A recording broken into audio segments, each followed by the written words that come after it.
So when I take a nice bushwalk at dusk to set the mood of an album, all I get is mosquito bites and hay fever, is it? I just wanted to hear some smooth fucking jazz. Ignorance is a weather station album that calms the tempo of her previous albums, very purposefully lowering the energy levels, so that even the snares feel polite enough to parallel sidewalk footsteps. It's pastoral, spacious, and throws up an air of mystery, like torchlight shining over darkened fauna. The soft dynamics mean that when any louder sound, like a spike of keyboard or the crescendoing saxophone, pops up, it almost tickles the part of your brain that makes your nose twitch.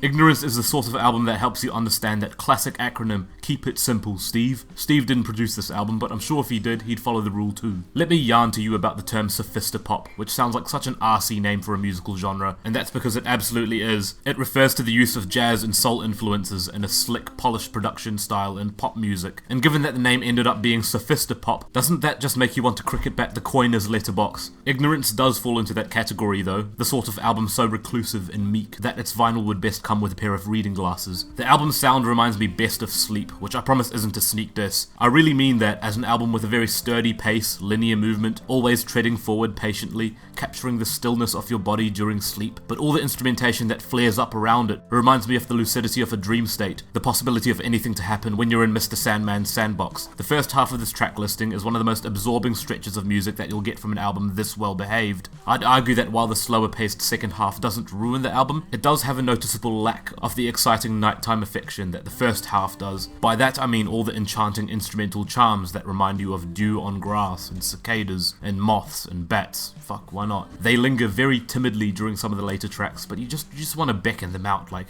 come on buddy, it'll be okay. And then finally, it's the lyrics which seal the deal for me. Parking Lot, which simply has the most breathtakingly wistful verse to chorus leap, empathizing with nature by describing a bird who's singing the same song over and over again, despite the traffic of the world drowning it out, but it still sings, and you'd never have even noticed it if you hadn't taken a moment to stop and just look for what's really around you. The chorus then lets go of that bird thought and starts tearfully asking if it's okay that you feel a little discouraged from using your own voice. It plays right into the record's title of Ignorance, unveiled from the start by the opening track Robber, a song that is abstractly about denial, remaining ignorant and choosing to deny the presence of a thief when there clearly is one taking from you. A concept that's oddly never felt more at home than here, a place where, amid nightfall, you can't see the robber, but you can sense one hiding nearby.